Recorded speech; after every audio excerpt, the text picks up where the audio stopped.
ingredients. I'm going to actually be making 2 different kinds of the chocolate coconut bird's nests. They're really simple. This is so simple. I have a bag. This is a 12-ounce bag of Ghirardelli white chocolate chips and 2 teaspoons of coconut oil.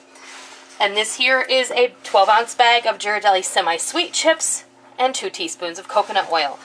I have 1 cup of coconut that I have not colored and 1 cup of coconut that I have colored. And I just have a bag of assorted jelly beans. And I have some edible glitter. This is totally optional. I just had it in my stash and I thought it might be cute. I'm gonna go melt these in the microwave, 30-second bursts, stirring after each time until we reach the proper consistency. So I'll be back when that's time. Okay, our chocolate is melted. It took about 2 minutes and 30 seconds in 30-second bursts. Now I'm just gonna go ahead and I'm gonna add my coconut in here. And the reason I have dyed my coconut is because I can't dye my chocolate. And this is exactly how I want it to look. So now I'm gonna go get my pan and my scoop and we're gonna start making bird nests. Okay, now I have a scoop that is about 2 tablespoons in size. And I did a test over there in the corner because I wasn't sure which scoop size I needed. And then I also have one of these scoops, okay? This is just like a regular ice cream scoop. And this is to help me make that divot. May need to run this under some hot water, but I don't recommend it. You may just have to, wipe it clean. And then we just do ... Now I'm going to continue to do these green ones, and then we'll be back and we'll do the chocolate one. I got those green coconut nests all done, and now I'm mixing together just the chocolate and the regular chocolate, semi-sweet chocolate. I'll get that right soon.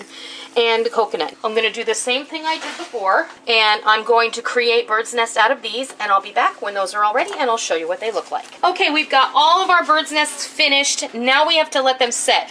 You have 2 ways of doing this. You can stick them in the fridge. You can stick them off in a cool spot in your kitchen.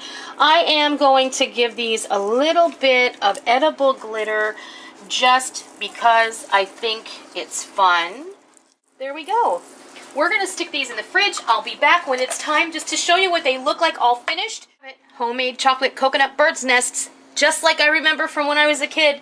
These turn out so nice. These would be perfect in an Easter basket. You could individually wrap these in little plastic treat bags and give them away. You can arrange them in a basket or in a box with cupcake liners like I have here. This just makes it a little bit easier to serve. And if you want to store these like in a flat airtight container, just put each one in a cupcake liner and then you can stack them and it's not going to be a problem. I would recommend, if you live in a warm area, I would recommend keeping these in your refrigerator. I'm going to be keeping these in the refrigerator just because I want them to last a little bit longer and I don't want them to get too soft. So there you have it, chocolate coconut bird's nest. I hope you give these a try and I hope that you love them.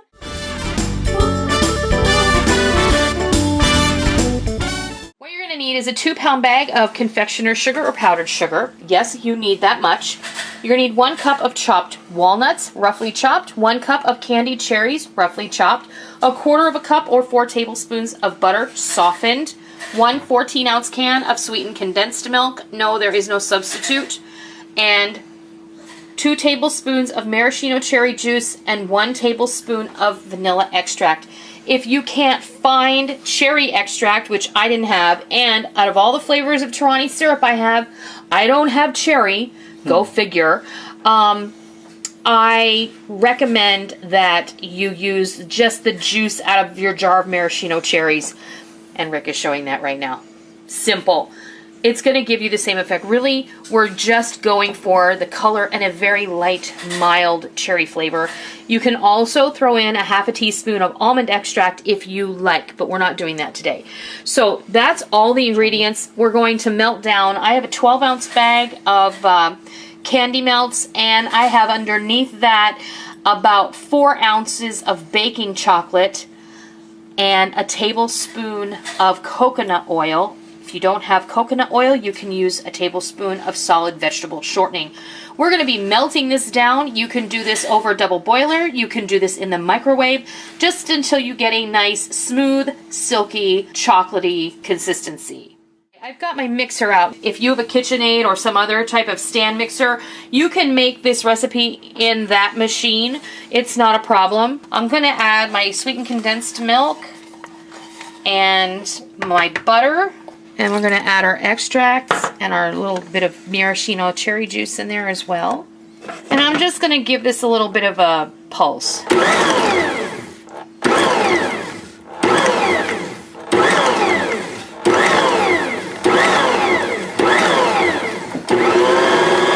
I'm going to let it mix in until I see the butter is all the way incorporated. Okay, now I'm going to go ahead and I'm going to add my cherries and my walnuts. And there comes the walnuts. Give that a pulse. And now we're going to start spooning in the powdered sugar. I would recommend doing the powdered sugar in thirds. Now I'm putting the regular lid on because I don't want a powdered sugar snowstorm in my house. I'm going to pulse it. And I'm going to mix it. Just until it comes together and you can't see any more dry powdered sugar. And then I'm going to add half of the powdered sugar I have left in the bowl into my mixer. And then we're going to mix it some more. And now you can see it's really starting to come together. We're going to add the remaining powdered sugar. And hopefully it's going to turn into a dough consistency. That's what we're aiming for.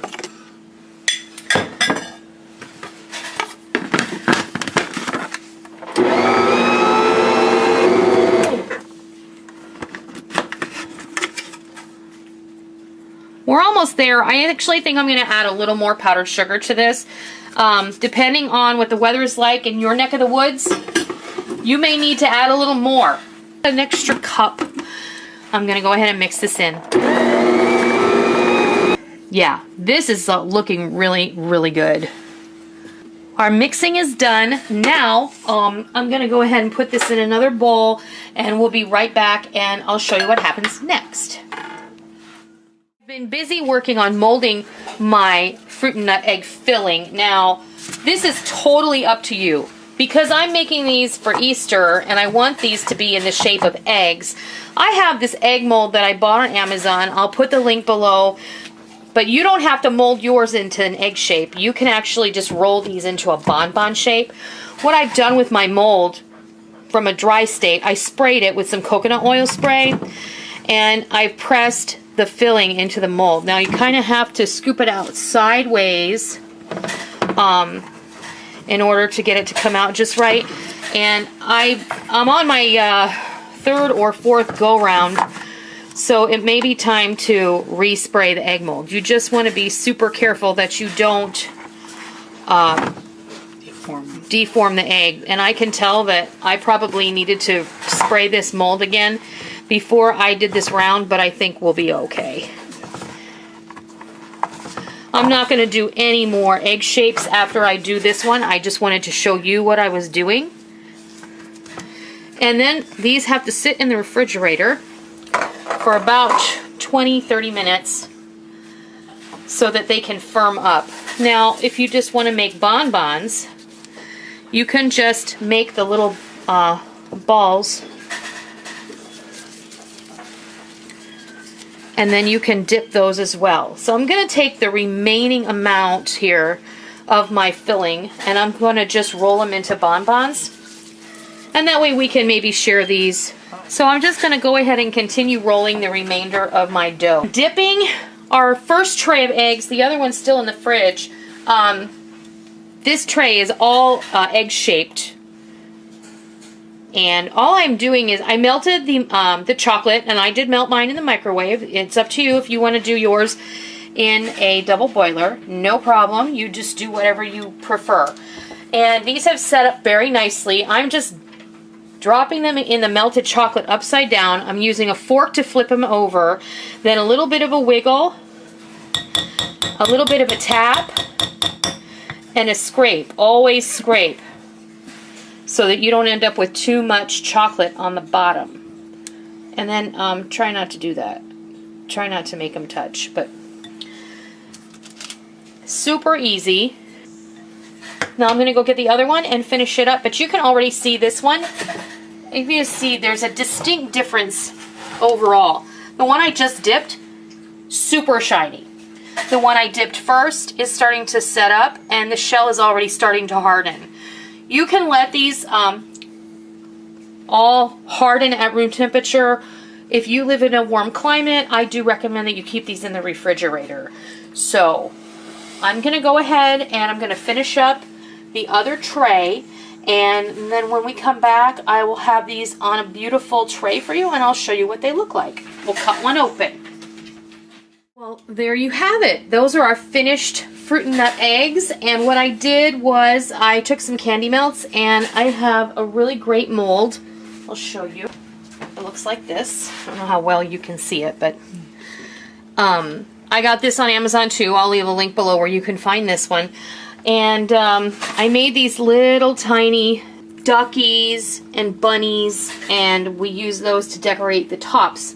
And these are the bonbons that we made, and I'm going to be storing all of these in the refrigerator.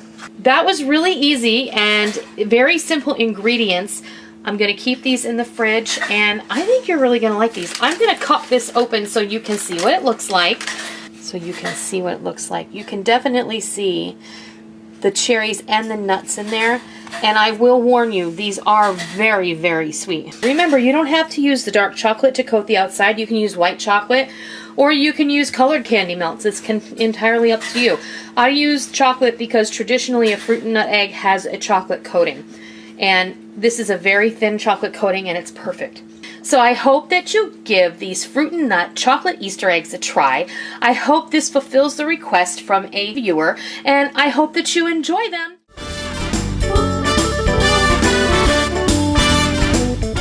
Alright, we are going to make the cutest little Easter treat, and it's just called Easter bark. And this is something you can make with the kids or the grandkids while you're waiting for your Easter eggs to dry. Super simple, super fast, and a little bit of fun. I mean, come on, it's candy. This is a fun way to make a treat that everybody can enjoy. This is just one entire package of almond bark. This is the white almond bark. You can choose to make the other. I'm just making this a two-tone. This is one entire bag of Wilton candy melt in the rose pink color. I have melted both of them. This is one bag of multicolor pastel fruit-flavored mini marshmallows, 2 cups of crispy rice cereal, and optionally some sprinkles, because you gotta have sprinkles. It's gonna be festive and fun.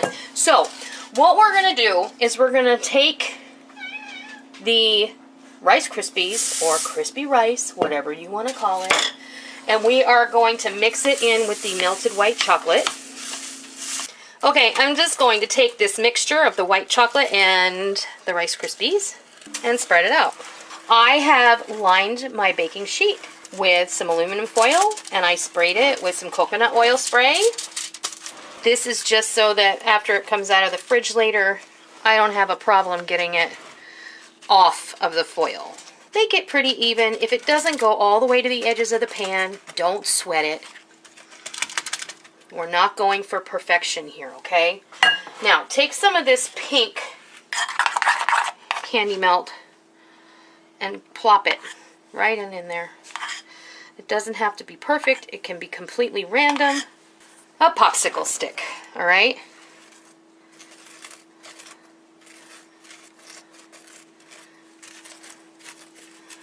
This will also help you to manipulate it a little bit further to the edges of the pan.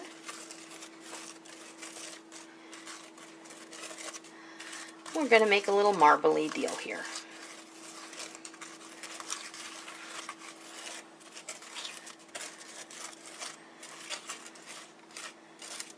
Don't mix it too much or you'll lose the marbles. You'll lose your marbles. I've apparently already done that. Alright, now I'm going to hit it with some sprinkles. Get these marshmallows on here. Spread them out with your clean hands.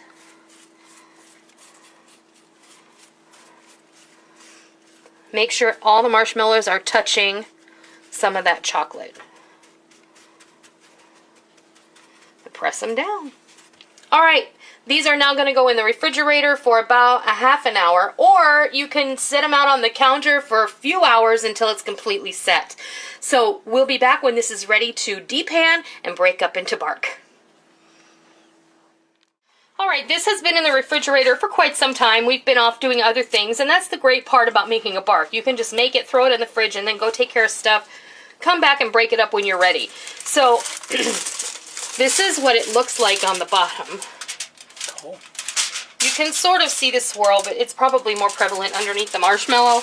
But all you want to do now is break it up into manageable pieces, and honestly probably wouldn't make them any bigger than that, because this is going to be super sweet. And the beauty of bark is it doesn't have to be perfect or symmetrical or uniform or anything else. Just break it up into pretty little shards, and then you can give this to your friends or neighbors. Put it in the Easter basket, and it's a sweet little treat. Alright, there you have it, a giant platter of beautiful and delicious Easter bark. Now, I was just saying to Molly and Rick that the other great benefit of making bark like this, whether it's for Easter or Christmas or any time, is when you make it, it makes a flippin' ton. So you get a lot of little individual gifts all at one time. You break it up. I have broken it up into relatively small pieces here, and that's because this is super sweet and you're probably not going to want to eat a whole lot at one time. So I hope you give this Easter bark a try. I hope you love it.